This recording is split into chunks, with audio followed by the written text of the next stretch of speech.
Okay, so it is Scott and Rob here for the Rebellious Noise Pro Wrestling Podcast. And today we've got a lot to talk about, Rob, because we have witnessed, of course, Extreme Rules 2022. It's been a very, very busy night. We did an instant reaction last night, but we're back here for a full deep dive into everything that happened at the PLE, including the one who's got the whole world in his hands. So we'll be back right after this. Welcome to the Rebellious Noise Pro Wrestling channel. On this channel, we bring you some great content from inside and outside of the squared circle. We will go through and offer some in-depth analysis of the biggest events of the year, as well as bringing you exclusive interviews with some of the industry's biggest names. There will also be live show reviews, in-depth features, and podcasts. So make sure you give that subscribe button a slam so you don't miss any of the action.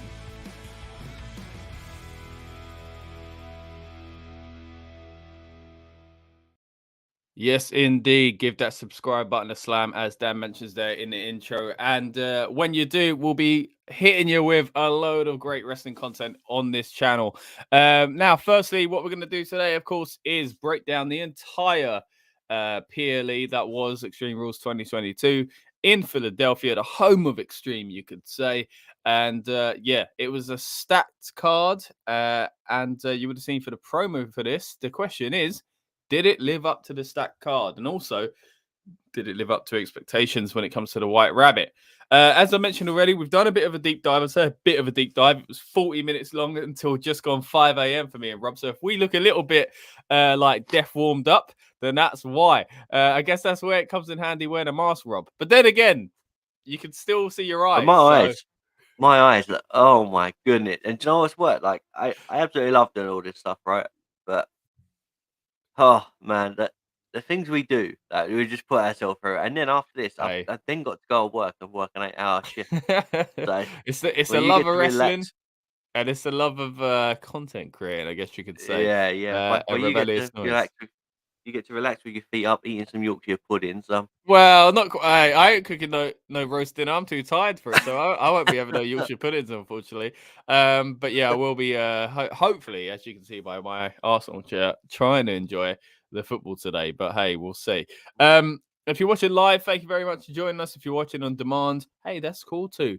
We really do appreciate it. But the main thing we want is for you to stick around for the future and subscribe to the Rebellious Noise Pro Wrestling channel. Now, let's get underway, Rob. We'll start the show as we always do at the very beginning. Well, before the very beginning, which would be the pre-show. But once again, nothing happened on the pre-show. The most exciting thing in that hour, of course, was our build-up show. So for those that join us for that, we really appreciate it. Now, we'll get straight into the match. And it started first of all with a really good promo, apparently, which you text me going, wow, that video was amazing. And I was like, I didn't see it because, of course, that's my cooking time. So I missed it and I was gutted. But I saw quite a few promos in the build-up that I think I might have seen the one you were talking about anyway. But do you want to kind of give us a little bit of a recap of what you saw there? Yeah, so it was basically they set it up as like a spelling bee. It was the boy was there, and they said, "How do you spell extreme?" So they first said asked for the definition, and then like the place of usage or whatever it is, how they do it in the spelling bee, and then Paul Heyman gives this long-winded answer, and basically says extreme, and then the boy starts spelling extreme out, but as he says E, something happens, and they do a video package, and then you can just hear him spelling out extreme throughout the video package. And then Paul Heyman says, "Welcome to Extreme Rules" at the end. It was just like a subtle way to like have a good build up without having like useless just stuff involved. You know, it was just a nice way. It kind of reminded me back of like you remember like the 2000s when they had the promo packages building up. It just felt more like one of them than it did like the stuff we've had for the last few years. It was just nice. It was like a change. Well, the whole Heyman thing was interesting anyway. Of course, on this channel, we celebrated where ECW kind of obviously was an influence on this event type, but also on this one in particular, being that it's Philly, they leaned into that. But strange when you look back that the event had nothing to do with Paul Heyman. Mm. So surely they penciled it in thinking it might. So that's a bit of a shame. Of course, there were no bloodline interactions here on the show. But cool to hear that the intro was that good. I definitely didn't see that because I don't remember seeing anything about a spelling bee or anything like that. So I'll probably have to go back and watch that as well. Right, let's get into the first match then, shall we, Rob? The first match, of course, was the good old-fashioned Donnybrook versus, the Brawling Brutes. I say versus. I haven't even said the first team yet. Yeah, that's how you know we're tied. Versus Imperium. There we go. And, mate, it was, as Sheamus says, banger after banger. It was a good match. What did you think of this one? Yeah, firstly, you're the RM Pro Wrestling Twitter. When you put them sausages sizzling in a pan, you said, "Watch." Oh, it made me laugh. That was brilliant. That was like for the UK, like people from America. Obviously, I did think that. match. Yeah, it didn't get as much traction as some of my other funny wrestling tweets. But yeah, if you want to check that out, it was actually on my one at Scott_Rebellious. Oh, was it your one? Oh, okay. But yeah, it proper made me laugh. I was like, yeah, thanks, man. That's Appreciate brilliant. it. Now I'm hungry. I ain't even had breakfast yet. We got straight up and started streaming because literally we streamed, went to sleep, woke up, stream. Was it eat, sleep, stream, repeat? Is it? Yeah, it well, we're not even eating. Yeah. But mate, I think that match was incredible. There was so much going on, and it just felt like everyone had enough time to do what they were supposed to be doing. Like right from the beginning. And what I liked as well was they didn't try and fight away from having Sheamus versus Gunther straight away. They just literally, it was a clash of heads. Like literally, they went to war as a battle. And then the minute it started, there was chaos. It's exactly what they promised it would be. It was just madness. What did you think of it? Did you enjoy it? Yeah, I really thought it was good, man. I thought again, it was a bit in my cooking time, to be fair, at the beginning. But from what I was seeing, it was wild. So many cool spots. Just want to go through some of them, actually.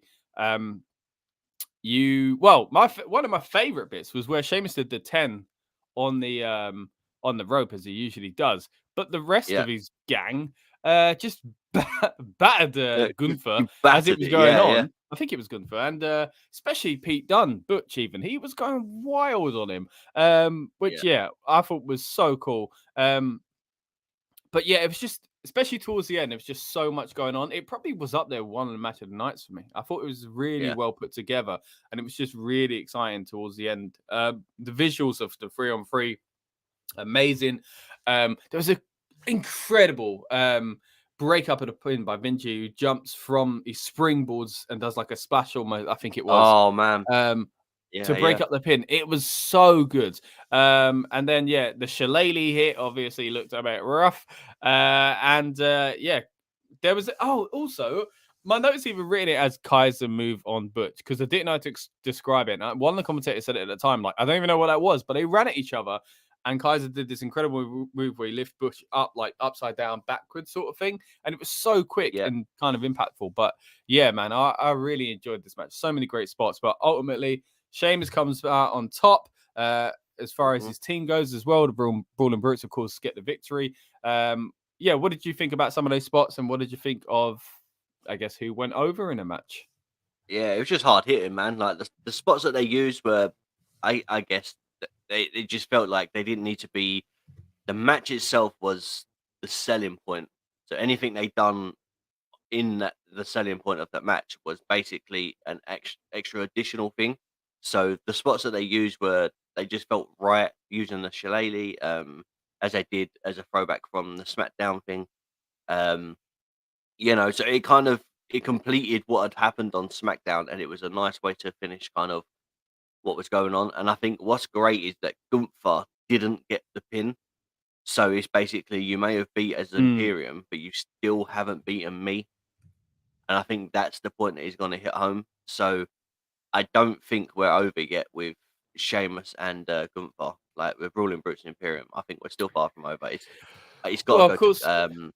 You were looking at the IC title still, weren't you? You know, you were saying that Yeah. you think Sheamus is going to get it eventually. So do you think it still feels that way because Sheamus and his gang picked up the win here? I think so. Like I think it makes sense. Like they beat Imperium, but he still hasn't beaten Gunther. And I think that's gonna play in his mind, and Gunther will probably use that to as a thing, as the way of building up again. Like you still haven't beaten me. And I think that's the main point. Well, with that in mind, let's get into what we predicted on this. Now, you were the only one that said the Brawling Brutes were going to win. We all went for Imperium. So that's, hey, that's 1 point for you, Rob, you lucky so-and-so. How you feeling about that, I'm mate? irritated. Huh? I'm happy, but I'm irritated about a specific point. So we'll get to that later on. Oh, man. Yeah, there was a certain prediction where, my goodness, were we pretty much spot on, except for one, I wouldn't say minor detail. Yeah. but yeah, with that in mind, let's move on to the next match that we saw on this show. Well, the next thing we saw actually was the Miz backstage with the Philly mascot. Quite fun. I enjoyed it. I think the Dexter Loomis stuff, of course, he crops up later on.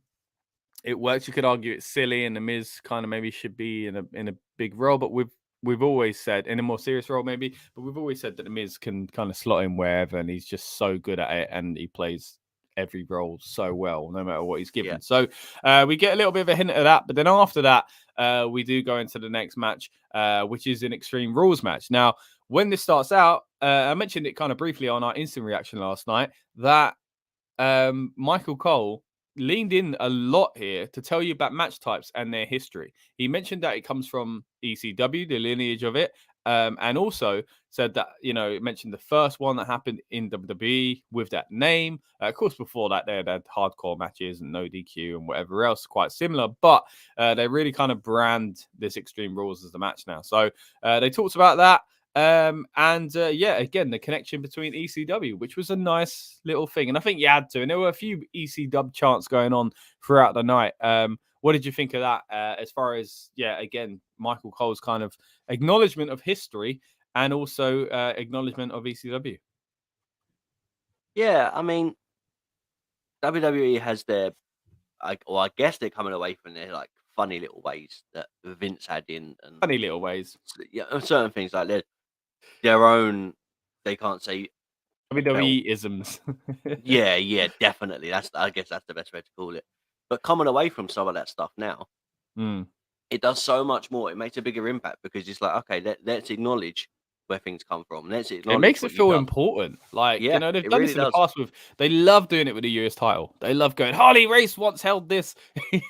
So I'm surprised they don't kind of lean into it more, but I do feel like Triple H is one of those people that would like to do that. So as much as Triple H and ECW doesn't feel like the complete obvious kind of mix,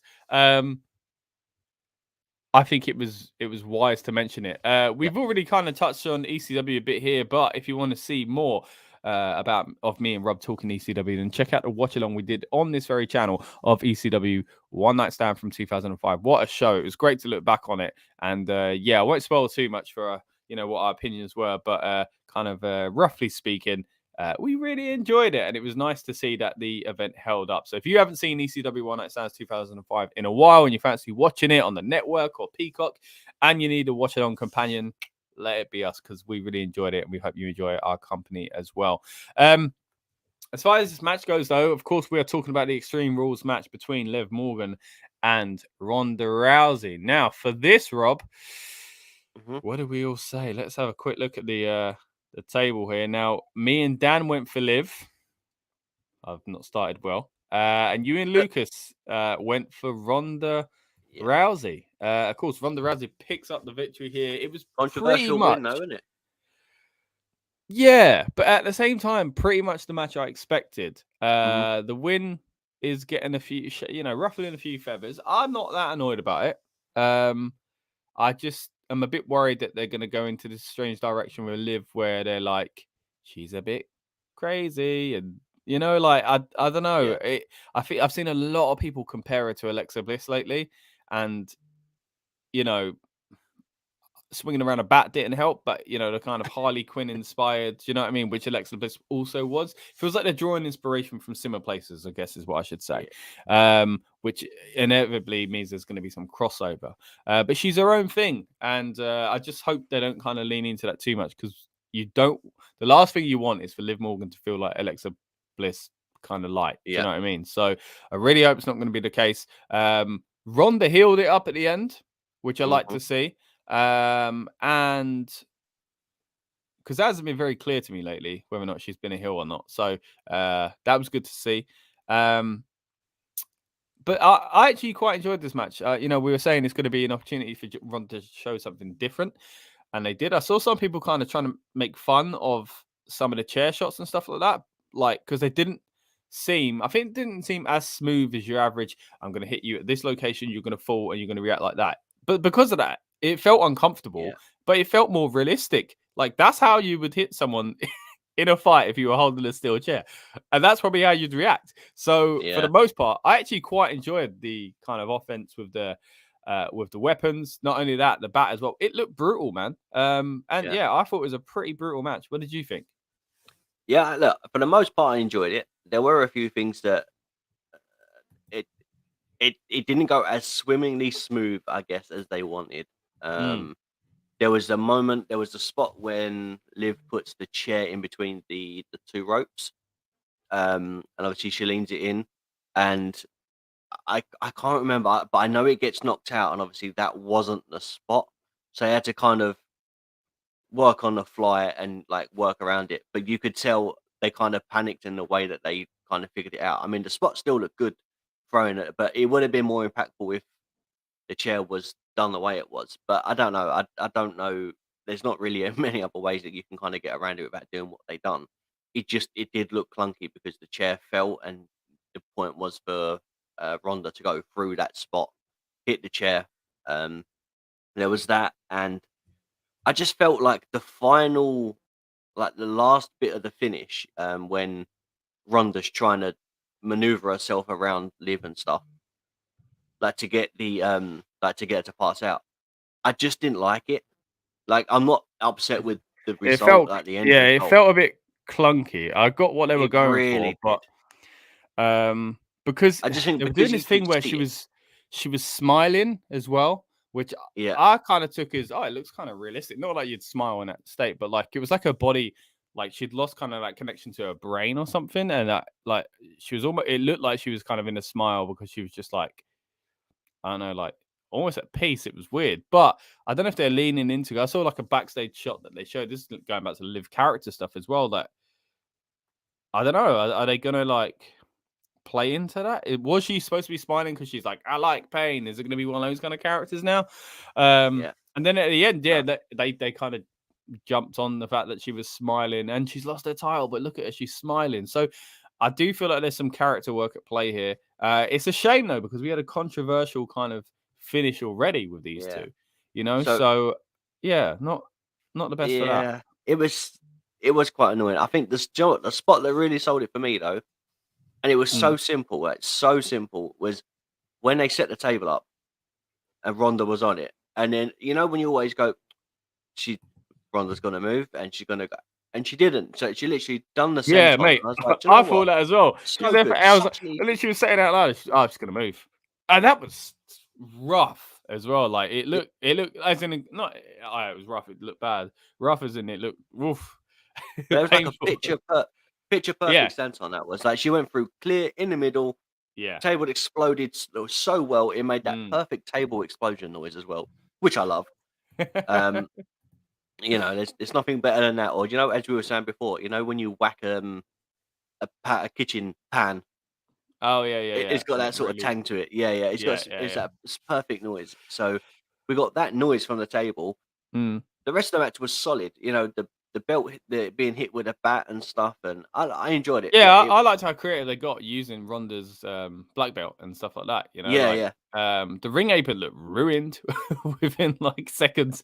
I think it was from that match anyway, because I know the first match also got rid of the announce table, which I didn't even mention. One thing I got to say though, Ronda's step up knee looks incredible. She did a step up knee to Liv, and she sold it well. The timing, the execution was the way it was shot. It was really good. Mhm. I liked Corey Graves jokingly saying, "Was that a Van Morganator?" Where she threw the Great, great chair name. at. Yeah. I like it as well. And also going back to that senton. After that, obviously they go into a battle between holding on to a submission for Ronda and a power bomb, which I think they expected that table to break in the position it was in, like a second break. But either way, it was a cool Yeah. shot, cool little part. I think I'm all right with the ending. Like more than all right. I think I like the ending. I'm just a bit concerned that it was a bit It, clunky, but it mate, so are submissions in mhm. combat. Like, it's not always going to look Yeah. smooth, so it's not that bad. But Look, people are ready to jump on my Ronda. only issue Mm. my only issue with it was it wasn't even the finish. Like, I mean, a part of me is like, okay, that the second bit when she picks her up for the power bomb, tries to drop her through to break that thing again. I was like, "Do you know what? The fact that it didn't break just made it seem more like you've literally just thrown her against something that's like solid." So Yeah, she's like it bouncing felt back. like Yeah, that done more yeah, no damage. give. Yeah. Yeah, yeah, right. So I was like, oh, that that felt like it hurt a lot more than going through something that was just flattened down. So I was like, look, Mm. I'm cool with that. It was just getting into that submission, like her picking her up and trying to slam her, and I Yeah. get how they done it. I think it just took a little bit too long to get her in the final submission before she passed out. Like Mm. I have no issue with her not tapping because that kind of builds up for, as we said, like there's Yeah, got to be a final it match. felt a bit dragged out because I think it's one of those where you look at you going, I don't know where this is going. So you kind of like Yeah. looking, you're over analyzing it, but at the same time, it needs to be long because it needs to show the long process of Liv passing out, you know? So, Hmm. um, yeah, because that was it, innit? She passed out, right? So yeah, she didn't tap. Yeah, yeah. She, So she didn't um, technically tap, yeah. So but then I'm interested to and see all where they're gonna go with it. But yeah, what was you gonna say? Sorry. yeah, as my wife literally said, I was like, so does she still have the title? I was like, well, Ronda's holding it. Like they've declared Ronda as the winner, so technically no, Mm. because it's at the referee's discretion. But on a technicality, yes, because she didn't tap and she didn't Yeah, but it's a like take a stoppage, though, pin. isn't it? So Yeah, but then it just says like I mean, she could the winner is argue, a as pinfall especially if she submission. was a heel, she could argue that, oh, I'm the rightful champ still. You didn't actually, but that's just a heel thing to do, really. But Hmm. I don't think there's any real claim because she passed out, man. That's it. Yeah, I reckon that's what they're going to use as a story though. Is like I want one last chance because I didn't Yeah, that's what I because he think they said will. with pinfall or submission. She said how they're going to win it. He didn't say referee stoppage. So do you know what I mean? Like Yeah, yeah, yeah. It's a that's bit. how I'm looking at it. So I'm I like, guess, yeah, so, but yeah, I think yeah. that's how they're going to go to the final bit. I think we will see more between the two of these, and like you say, it could be Crown Jewel as well where we see it. So, hey, stay tuned here for all your Hmm. juicy wrestling news, and we'll be covering Crown Jewel. We're hopefully going to go big and go hard with this one again because the times line up a little bit easier for us over here in Europe. Yeah. So hopefully we'll be able to kind of bombard you with some great content. Right now, the next match. Okay, here we go. Drew McIntyre versus Karrion Kross and Scarlett with him, of course. Fantastic entrance, great presentation from both, and it looked really cool. Now, I really like the start of this match. I really like Kross taking advantage, not putting the Hmm. strap on, and taking advantage by throwing it to Scarlett, who then kind of, as a distraction, used it as well. I thought that was so good. Are you laughing because I said strap on? Hey, Flipping darling heck. man. Flipping heck. Right, anyway. So anyway, you know what I'm saying, right? Yep. I'm lost now. Yeah, so that was kind of a nice way to start the match. I'm trying to carefully not say. I'm trying to think before I talk. There we go. Not good enough. In case I say anything else that leads into your little joke. But yeah, I really like the way this match started. I will say though, this is where I think the crowd started to get lost a little bit, which was a real shame for me. But I think if there's anything I say about this show, and I don't know what other way to do it, I haven't really thought into this, but I do think that the timing of the matches, the positioning on the card for me, kind of made it feel like the crowd lost interest quite a few times on this show, which is crazy for so many kind of big matches, stipulation types and stuff like that. Yeah, but other than that, I did enjoy the match. I just felt like it went on a bit too long. Basically, the beginning of the match and the end of the match were fantastic. Yeah. But the middle, you kind of lost It me. just got lost, didn't it? I think that was my thing. I was like, I really enjoyed the like the way, as you said, the strap wasn't worn by Karrion, battling all the way around the arena first, and you know, like it was great. And there's nothing nicer, or there's nothing better to see when there is a strap match. The one person's got the strap on, the other person hasn't, and Now you're saying it. Come on. yeah, and that the strap is just being rolled across the floor and dragged across because there's not much. Hang on, there we go. And there's not much that obviously that can be done with it other than just picking it up and just kind of moving it across. Just seeing it drag across the floor. And I think that kind of played into Karrion Kross's character, really, like because we've not really seen what he can do yet. So the mind games and taking advantage and stuff. But yeah, the first part was good. The ending was great. It just felt like it just didn't hit like I was like thinking it was gonna. I thought this would be such a strong match. But there was still a lot of kind of big moments in the middle. Like I like that they played on Drew's shoulder. The ref offers medical attention for it. He says no. They did a cool before they used the strap. Oh, there we go. I'll reword it. They did a backdrop onto the apron, which was, the hardest part of ring, all that kind of stuff. I say it like it's not the hardest part. I'm just saying it's just a common use phrase. But yeah, like one of my notes literally just says they lost the fans. The strap did help. I do think it was a good stipulation to have. I like when people get creative with this kind of match. But ultimately, of course, it ends with a pepper spray from Scarlett and a cross hammer to pick up the victory. I thought that was a cool little spot. I don't know where she got the pepper spray from. That was impressive on its own. But also, I just think, there was that clip a few weeks ago where she tried to use the fire thing, which always seems to go wrong. Like 9 times out of 10, that kind of stunt doesn't work. I wonder if that's what they would have done here, and it was going to become part of their gimmick or something like that. But yeah, either way, a bit more kind of grounded in reality, a pepper spray rather than that a flame ball. Ball of flame. I don't know what I'm saying there. Yeah, I thought it was a good ending. I thought it was a good start. There were good moments in the middle, but it just, maybe it's the position on the card, man, but it did lose fans. And it was unfortunate because I think what probably doesn't help is we just come from Ronda where there are people who are unsure.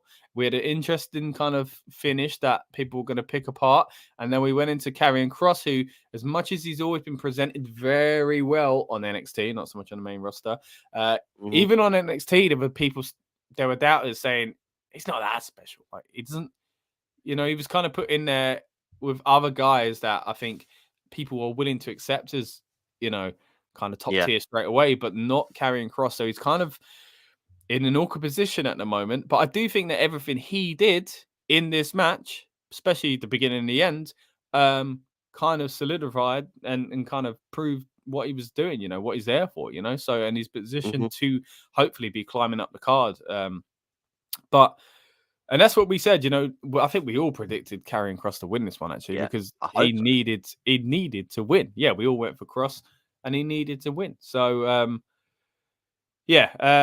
all in all, I enjoyed the match. But I just think it was a bit of a shame that they lost the fans in between. Yeah.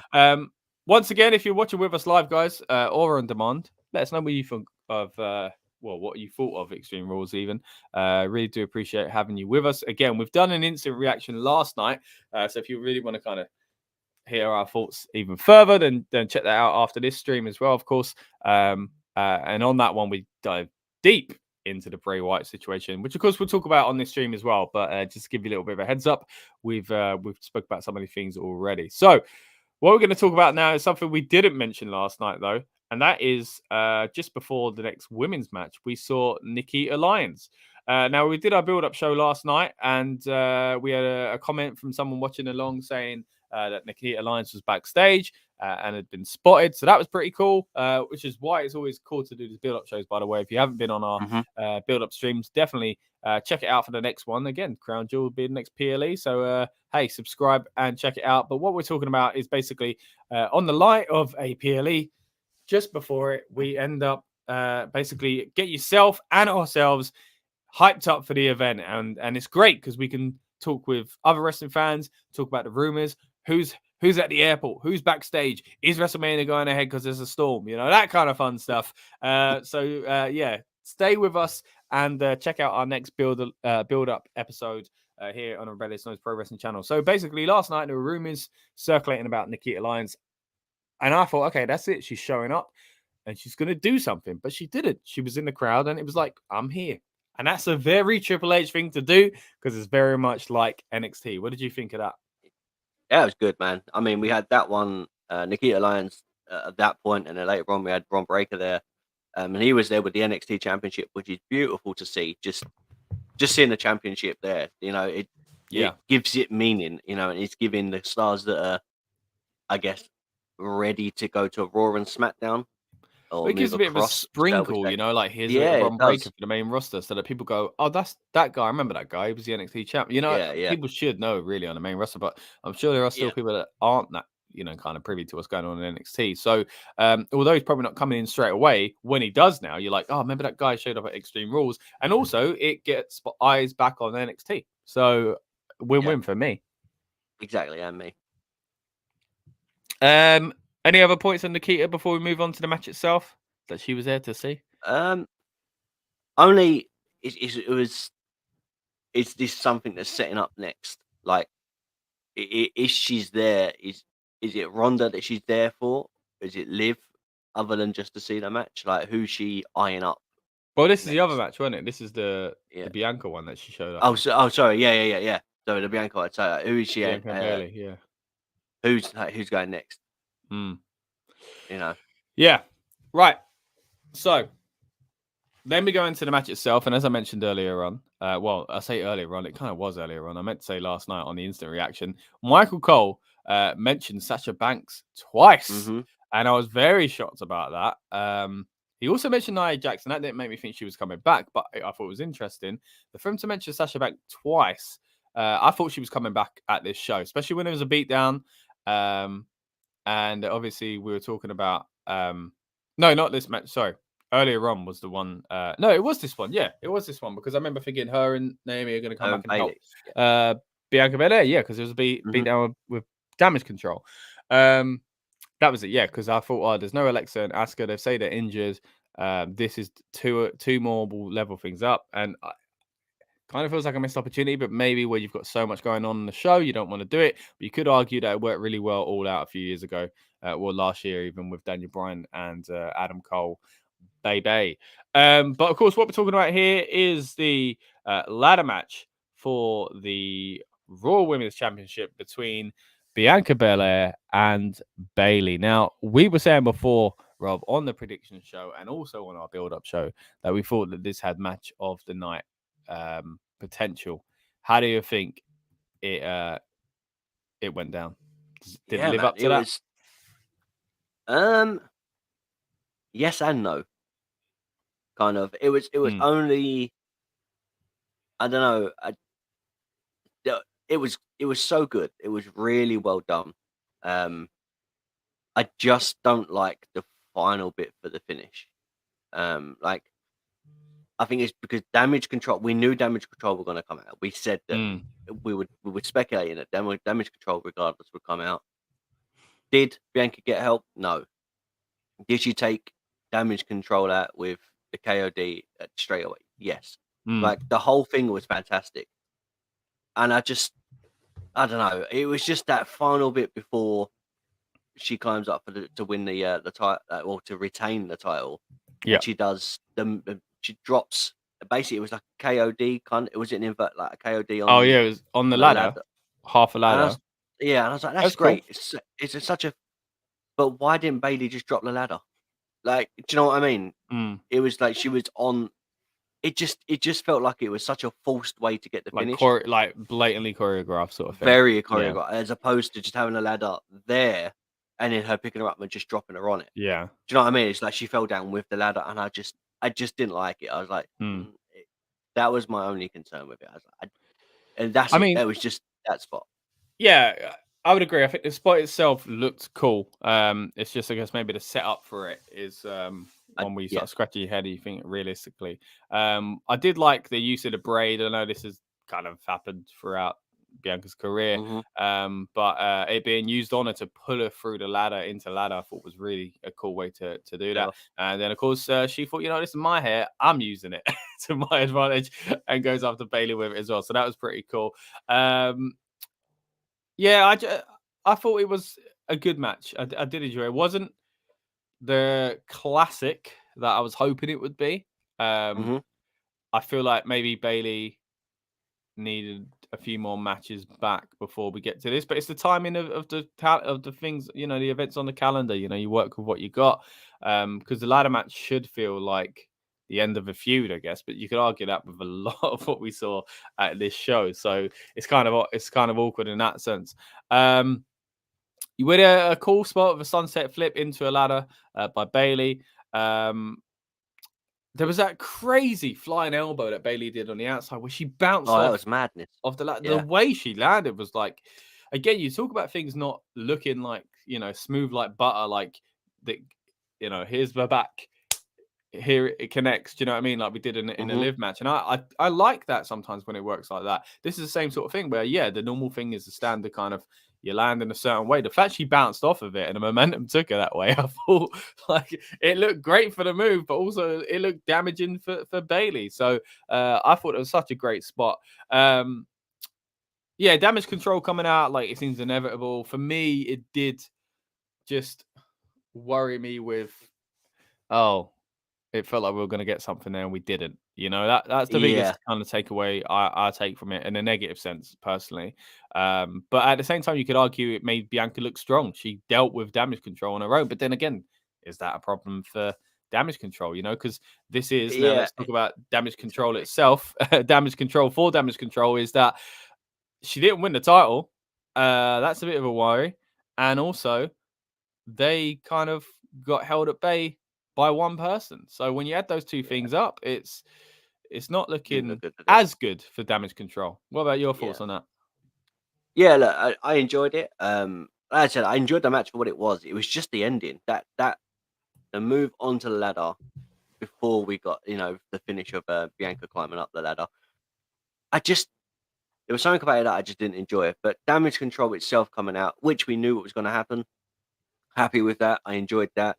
I did think we were going to get an additional run-in for Bianca to make a save. I was like, Oscar and Alexa have got to come out. Well, that's it. They played into that. Said they're injured. It kind of made you think, two more. It really felt like the time for Sasha and Naomi to come back. Like it needed some, and when it didn't, I was like, oh, okay. And then she done the double KOD. That felt a bit of a cluster to get onto as well, because she was trying to get them both on, and I get the move. We can't say it's impressive though. No offense here, Bianca, obviously, we can't do that. Don't get us wrong. It's funny when we sit here going, that was a bit, but I think it was just positioning. It's tough to do. Yeah, it's hard to do. Yeah, it's just like the one with the ladder. It looks fantastic, but the setup was a little bit clunky and awkward. So there needs to be a smoother way to get into these things if you're going to do those spots. Go on. You know who done it smoother? Not a KOD, but it really took me back to the just incredible lifts that John Cena could do. Yeah, do you remember it was the match with Big Show and Edge. I guess Cena it's easy to lift two people like that. Not easy, but because she has to curve them back the other way. It's awkward leaning. Like that is more unnatural to get two people to fold backwards, so and again, so this ain't even on Bianca, this is on the difficulty of the situation, and there are three parts at play here, so it's a tough one, but again, incredible that she could actually perform that in the first place. It didn't go wrong, they didn't fall over, it wasn't majorly clunky or anything like that, but it was kind of you're waiting, do you know what I mean? You're like, okay, this is where you have to pretend to fall a certain way. Definitely. Come on. And that happened twice in this match. And we didn't get the the return that I guess, and that's on us. Like they didn't hint that was going to happen. Like they heavily hinted for Bray Wyatt again, which we'll talk about later on. But surely, I think they're coming back. They're coming back at some point. Surely they've got to be.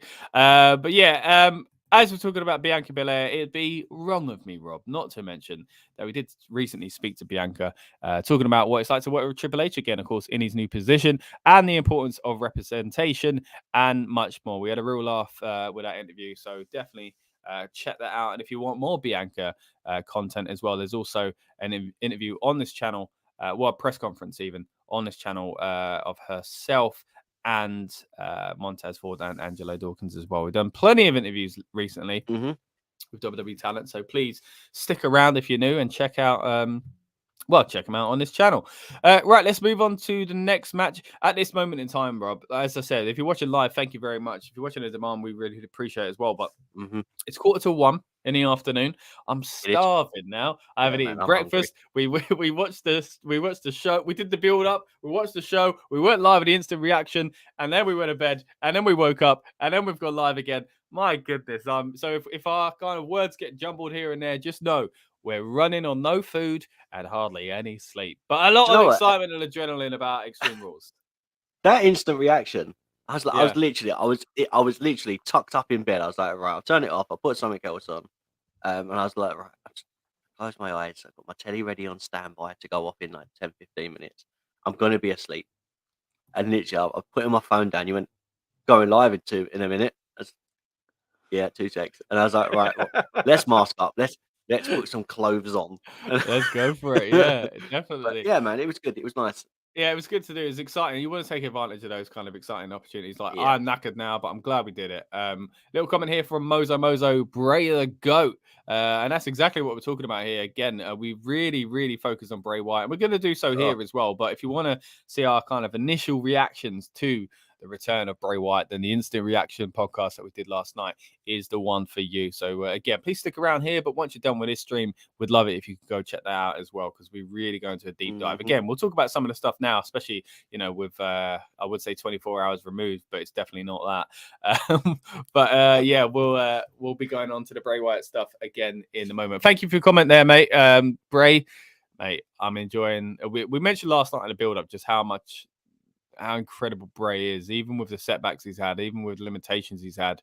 The fact we get so excited about Bray Wyatt still is just a testament to the talent that the man has and the creativity. So, looking forward to seeing how that return plays out. And again, in a bit, guys, we'll get to that as well, because we do this as the event took place, as it unfolded. We do it bit by bit. So that means up next we've got Finn Bálor versus Edge. Now, well, actually, let me quickly mention the result of the last one. We all went for Bayley, so we all lost. None of us got points for that one. Oh gosh! Right, this is where my points took a bit of a nosedive. Right.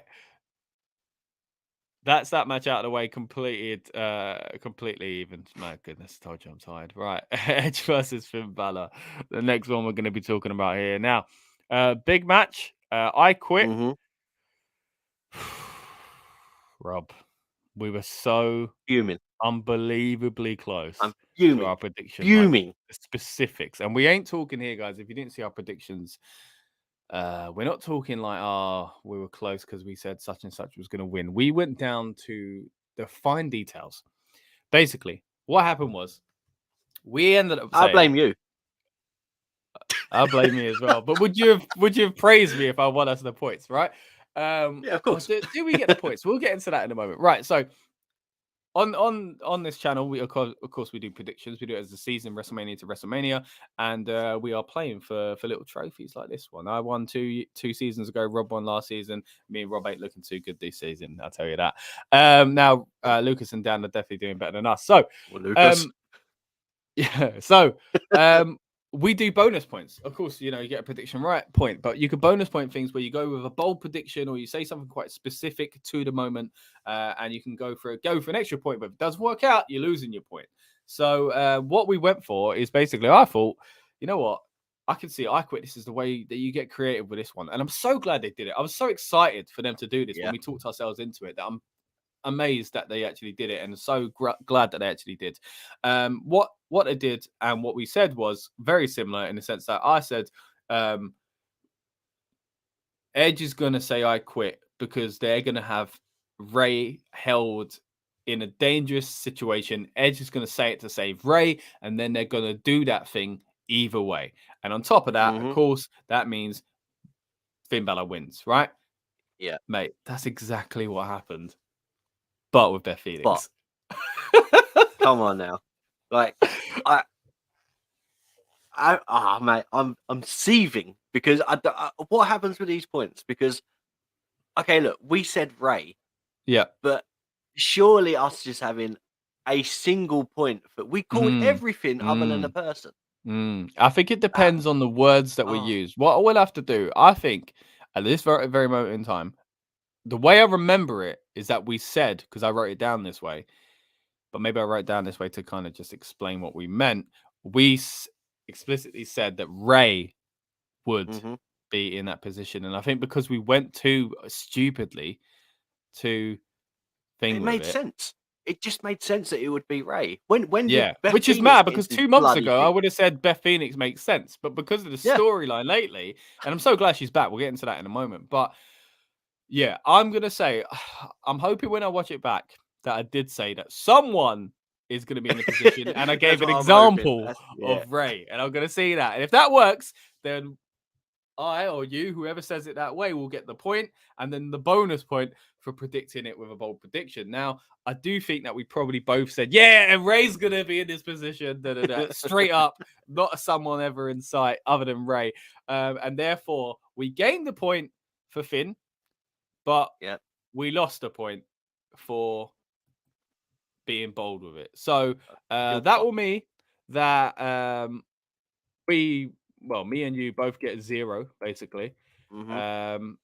The other guys, however, what did they go for? They went for, it's kind of a mixture here. We got Lucas who went for Edge, and Dan just straight up went for Bálor. So Dan gets 1 point there, and Lucas gets none as well. Right.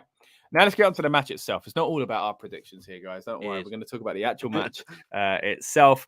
Again, really, really enjoyable. I do think it was another match that kind of, just like the rest of the show, felt, the positioning of it didn't help. But let's start from the very beginning. Finn Balor comes out as Shockmaster 2.0. Really enjoyed that. Lovely new mask for him there. But I don't know. It just, like you say, the match itself, it went on long. I did enjoy it. I enjoyed the fact that they went in the crowd. I enjoyed the fact they used a hockey stick. I enjoyed the fact that Michael Cole, again, expressed the history of the match type. He talked about the first ever I Quit matches and stuff like that. And I love when the wrestling gets like, when they go into things like from non-WWE that happened in the territories or on the carnival circuit in like the 1920s or 1954, this happened or something like that. I love that kind of stuff. So please more of this. The hockey stick. They went on to the kickoff show set. I thought that was cool as well. I don't know if we've seen that before. Maybe we have. Maybe we've seen him go near it at least, but they really used it on this. And a lot of it, the early part of the match was fighting in the crowd. Of course, the only problem with an I Quit match is they can feel like they drag because it ain't coming at a certain point. Like when the Judgment Day attacked him, there was no reason he would say I quit. And at that point, I was like, this is going to go the way I thought, because like you could do a finisher on a guy. You ain't going to say I quit. You can do all of your finishes. You ain't going to say I quit. The only time I thought he got close to it, which I thought was fantastic, was when he hit the coup de grace 3 times. Like it was just like, I'm going to keep pounding you. But like that would make someone say I quit. If he did that 10 times, like you're stuck. Like that was the best way to do it. It was, other kind of I Quit matches have done things like that before where people are stuck underneath something and they can't get up, or like, similar kind of thing to Last Man Standing, I guess is what I'm more thinking of there. But yeah, I'm kind of annoyed they didn't do that. I hope someone does do that in the future, but I don't know how you do it with a different move. But like, because the frog splash wouldn't quite work, the visual of the feet just pounding, like I'm caving in your chest, bro. Like, you won't be able to breathe if you don't say I quit. Like, I thought that was so cool. I'm a little bit annoyed it didn't end the match, but what did end the match was very cool as well. Of course, we got Beth Phoenix returned and a face off with Rhea Ripley. I mean, what did you think of that? And what did you think of the match in general up until this point? Yeah, look, the match itself was great. Like, I did enjoy it. I just felt like it did drag a little, but as you said, I Quit matches always feel like they drag more because and Last Man Standing, even worse for it. Yeah. Or a 2 out of 3 falls, Iron Man matches, because there's a bigger finish coming. Kind of, do you know what I mean? It's that big finish that we're looking for. But sometimes you're right. It's the pacing of the match and things like that. Like, but Corey Graves made a fantastic point of, I think he said something like, "You can keep doing finishes, but he's not going to say I quit if he's knocked out." Like, it made so much sense. So he's like, you kind of need to bring him alive again. Keep him going, to get him to say it. But yeah, we had the visual of Rhea Ripley and Beth Phoenix just standing at each other. And it was really weird to see Beth as the baby face in this scenario. Because she's done it before when she's been back, but mainly throughout her career heel. Yeah. Like, so her seeing that, and she done something that really reminded me of Edge, was when she was it was like kind of Edge. And do you remember when Cena used to bounce on the ring before they done anything? It was like, can you feel this energy? It was and Beth done that, and I was like, holy crap! Like, something is gonna happen. And then when she delivered that spear, literally like Edge, I was like, wow, like, so good. The hair just flicking back, and it was great. It was the perfect way to do it. And then obviously the big finish that we got with the chair moment, and it was great. I thought it was fantastic. I mean, months ago there were rumors that she was going to be involved. Of course, well, a month ago, even with Clash, people thought that she'd be inserted into a match and they'd do it that way, but it wasn't to be. And I felt like it was such a big moment this time around. It was such a big kind of, her return. She's you talk about someone that from a previous generation that kind of really was the top of the division and kind of inspired people going forward and stuff like that. She was fantastic. She stood out so much in the early days. Well, I say the early days, in a previous generation, I should say, before this women's revolution. And I think everything she's done since she's come back has been amazing. I think her Royal Rumble appearance, I think the kind of the interaction she's had with Edge and stuff like that. It's always interesting when they use characters that previously they were nothing to do with each other on air. Do you know what I mean? It was it's strange that, I mean, we know in real life they're married, but it's still a bit odd being like, oh, as if like you're mixing two parts of her character up. Do you know what I mean? Like Beth Phoenix, the old Beth Phoenix, there's a Glamazon is what we're going. Do you remember her? But you're also going, this is her with Seth Rollins. Sorry, I said Seth Rollins there because I was thinking of Becky and Seth and how that's a similar kind of dynamic. But of course with Edge. But all in all, so cool to see her back. Her versus Rhea, man. Oh, goosebumps, mate. I'm so excited to see that on its own. Never mind what you could do against, multi-person matches as well going forward. So, man, I'm so excited to see what they're going to do here.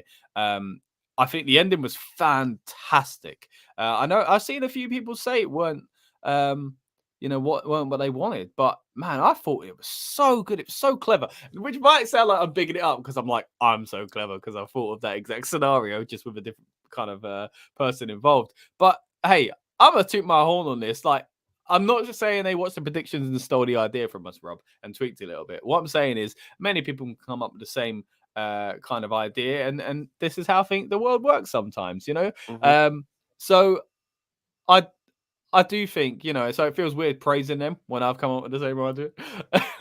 But yeah, man, I really enjoyed the ending. If there was anything about this match that you say that was a negative, like you say earlier on, it kind of dragging and stuff like that, I think the thing you come out of it is saying Judgment Day are wicked. They look strong.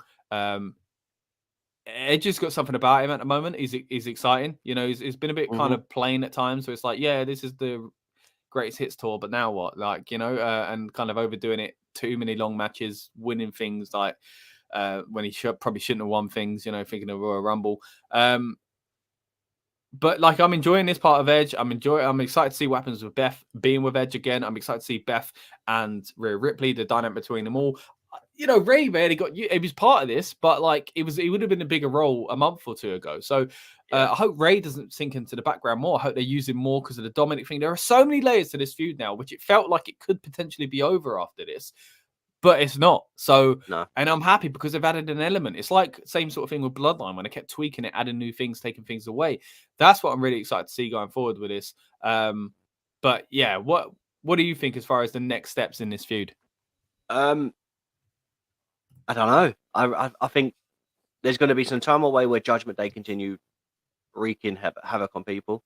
When Beth comes back, I reckon it'll be. I don't want it to be a mixed tag because I just think that's a bad way to end the feud. If you have a mixed tag, have that and then do it, or you need maybe Ray versus Damian Priest. Like basically, if you want to disband Judgment Day, you need to take them apart. But if you're going to do that, you need to take them apart individually because as a team, as a collective, they're just too strong. And they're finally becoming what we hoped they would be. You know, like enjoyable. You know, it's great to see the work they're doing together. And the what? Sorry, the boos, the fans hated what they're playing up to. They're so good. The work they're doing is incredible. The work Michael Cole was doing on commentary, talking about Dominic. My goodness, mate. Take that, Michael. You have done, for a man, we've talked about over the years, you know, how like, you know, it wasn't the most liked commentator, but man, he's good at what he does. Like, you know, things like that. He's becoming more like what JR used to be in that sense. And I think he's kind of, and he's done this before, don't get me wrong, but it felt like there was a little bit more holding him back. And, you know, of course, you can hint and assume it's Vince, but something's different about Michael Cole at the moment. He's unleashed, I feel. Since he's been with I'm enjoying McAfee, it. That as well, yeah. I think that really, because you see I think I see something, it was like an interview or something like that, and he said seeing the excitement and the way Pat McAfee approaches and does the commentary, it made him fall in love with doing the commentary again. And open his eyes to much more. So since then, like there's moments when you're seeing a match happening at ringside and in the ring, and you look at ringside and Michael Cole standing up. Yeah, like, do you know what I mean? Calling it, and he's just, and I was like, that's brilliant. Something we didn't touch on though, Finn Balor's music. Wow, how good was that? He's been using it on and off a little lately. Like it's like a remix of his old theme now. I like it, man. It's a little bit similar to the Fiend getting the theme song that was like the original Bray Wyatt theme song as well, you know. So I like it. I did enjoy it. I joked earlier on that he looked like the Shopmaster with his mask, but like any kind of play up to like twisting up your character is cool. Like, I like when he goes down as if he's going to do the arms and he just stays there and the music kind of goes with him as well. And he's like, no, I'm not doing it. You know, like I'm a heel now. Like Finn is doing flipping it, man. He's doing some incredible work. And it's like, again, go on. It was like just throwing back to, as you said, there's certain things a wrestler can do, and you know, you just think, I really hate you for doing it, but man, you're doing a good job at doing it and making me hate you. It was like Bayley, a prime example. Yeah, going back. I know we don't like going back to the other matches, but when she just slapped the sign out of the fan's hand, it was just like, you know when you think, oh, you're such a or like when they tease something that you even want, and you're like, it's okay that I didn't get it because it was more important to establish what you like. You shouldn't fulfill what I want here. Like sometimes that doesn't work. It's like, oh, like we're all waiting for something, and that was a bad call. But sometimes it's like, no, it's okay that we didn't get it because that was more important what you just did there, you know. So, and I think Finn. The Finn's doing the same. Mm-hmm. This is a veteran, man. Like this is a veteran. Like people kind of felt like in the last few months, I say last few years, like, what's next for Finn? What's he gonna do? But I think this has rejuvenated his career. Yeah, especially the mask thing as well, because like that visual of him doing the hands like that. Yeah, no fans doing it, and it's just a big spotlight on him, and him just like soaking it in, like, just, this is me. And I was like, you know what, I'm not the demon. I'm not the prince. Do you know what I mean? Like I am.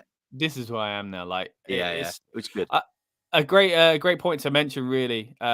We did speak to Finn Balor recently, and he talks about being a heel and just how much fun he's having with it and why he's enjoying it. The future of the Demon, as I just mentioned there, and the original plans for his NXT return. So if you want to kind of hear it from the horse's mouth, so to speak, then go back and check out our interview on this channel with Finn Balor.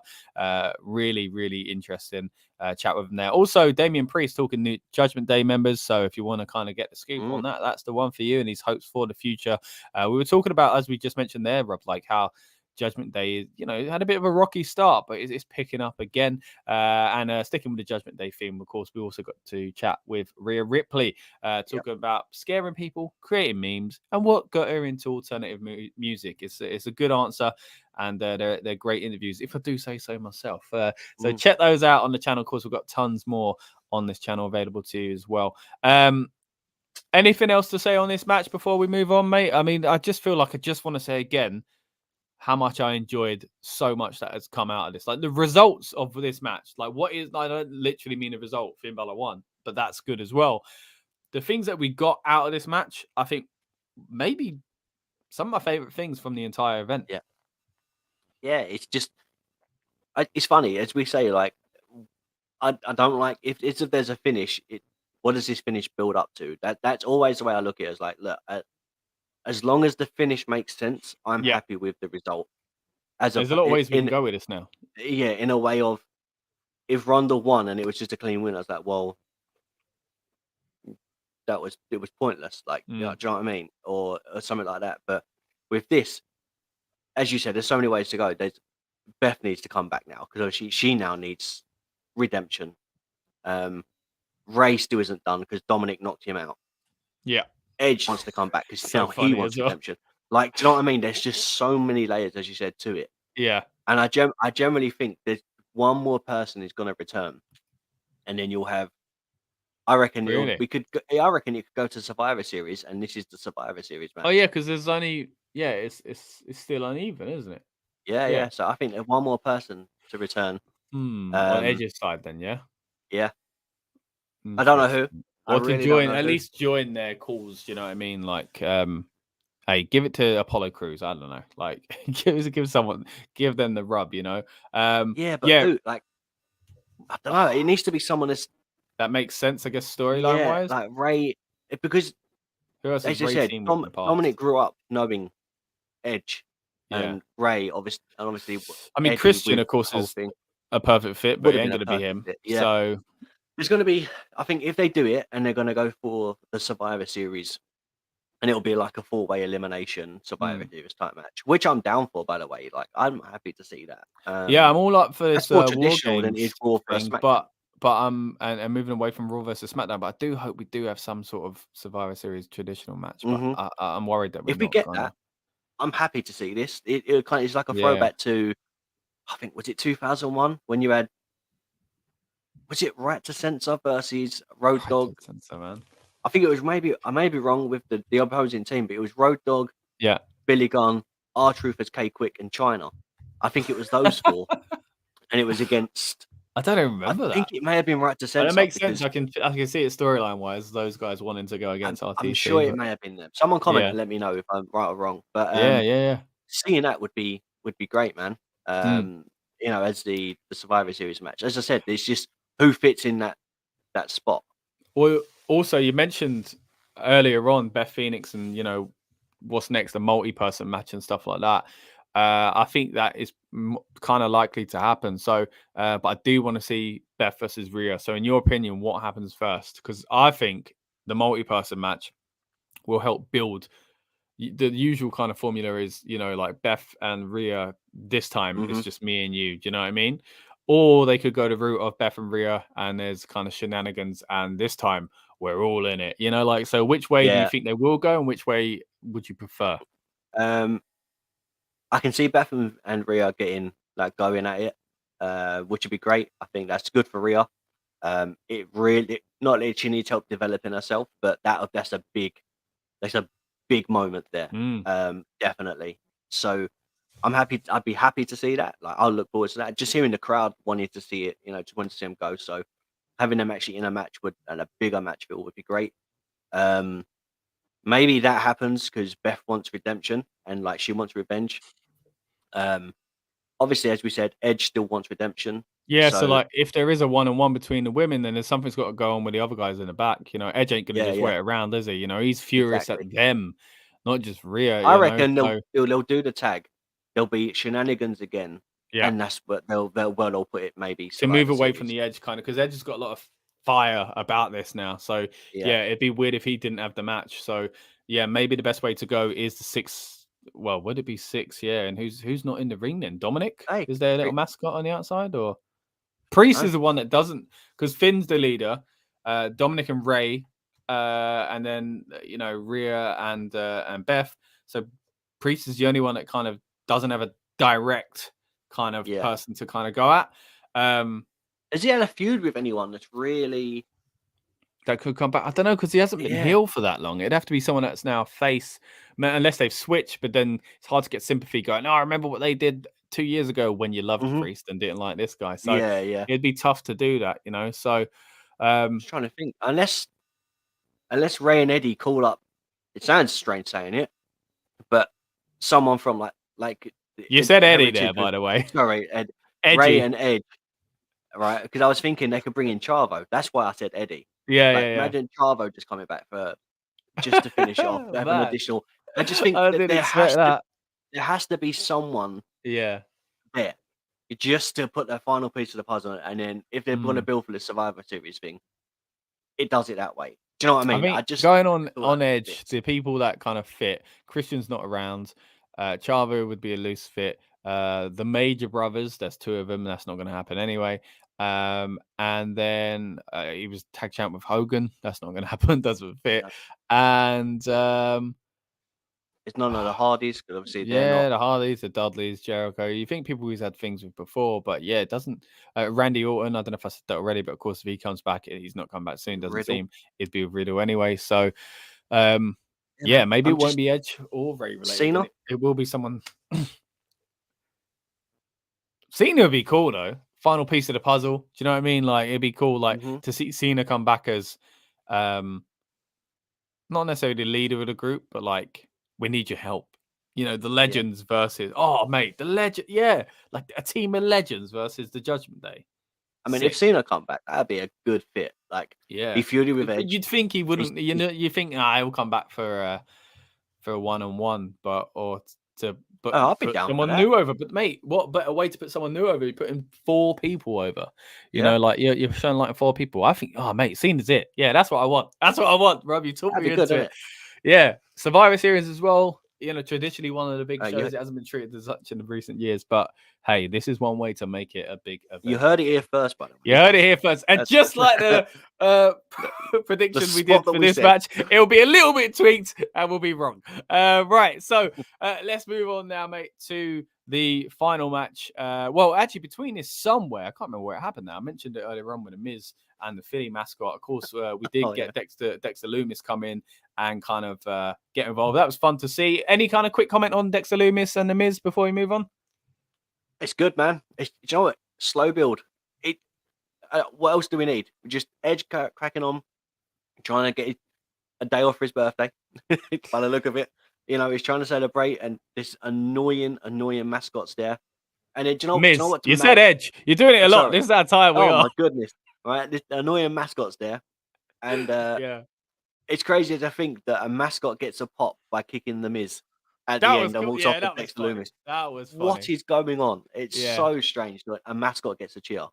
Yeah, well, that's it. Well, it's not going to happen anywhere else either. So I know some people are going to look at that and go, "Oh, they're going to use that. This is silly." But I don't think that's it. It's one and done with a mascot now. Like unless it turns into a thing that every place they go, Miz gets into a thing with a mascot, which I also think would be quite fun. That'd be brilliant. Come to London and fight Gunnosaurus. But yeah, who do you reckon was in that costume? Like, I would have loved to have just seen, for example, Kofi Kingston was just in it. You have to fake the kick. You know, you have to hold back the kick. So, interesting. Right, we're moving on to the main event now, the Fight Pit, which of course means if you're sticking around for Bray Wyatt talk, we ain't far away from that either. We move into the main event, which was again a Fight Pit match between Matt Riddle and Seth Rollins, with, of course, a special guest referee of Daniel Cormier. Now, we were kind of, again, thinking, is this the Bray place? And, of course, it does happen at the end. It's not really part of this match, but we were looking at ways that it could make sense. Last night, again, we did our instant reaction already, where we really dove deep into the Bray stuff and the connection with this match as well. So check that out if you want to hear us talk about it even more. But pretty much it was its own thing. It was separate from the Bray thing for the most part. So firstly, what did you think of the match? And did you think it was the right kind of finish outcome at the end of it? Oh man, I don't know. Do you know? I think of two things. So one, no matter how good this match was going to be, because Bray's return was at the end, it's going to be overshadowed by that. And that's no disrespect to Seth or Matt Riddle, and it's no disrespect to Bray. But the big talking point from what's going on after Extreme Rules is the Bray return, right? So I just think anything that they've done after or before that will be overshadowed by this huge return. Especially the last match, because they've now got to follow everything that they've done. Long matches, some really good spots, and now they've got to try and put something together in a cage that's got a scaffolding roof, basically. And they've got to showcase what they can do. It's hard enough to do it in general, let alone being in an environment where you can't get out of the ring. You got DC as the ref, which was lovely. I love the fact that when Riddle pushed him off, he pulled him up on it. And then when Seth done that, he pulled him up on it. It was like he was taking nothing from he did. He's like, don't put. And that's the role. He's there to do that. Not like he's there to be a ref, but he's there to be an enforcer type. With this kind of aura about him because of his MMA history. He caught it down the middle, which was lovely. I think always handy. The thing that we're going to see though is the thing that I think that I take away from this is that huge senton from the top. Like that's the moment for me. I was like, that's Riddle's. That's that moment of the unreal. That was. I was worried for him, man, because it looked like a very uncomfortable landing. I mean, that could have just been selling, but man, was. I mean, do you remember when Jeff done a swanton and he thought he broke his tailbone off a ladder?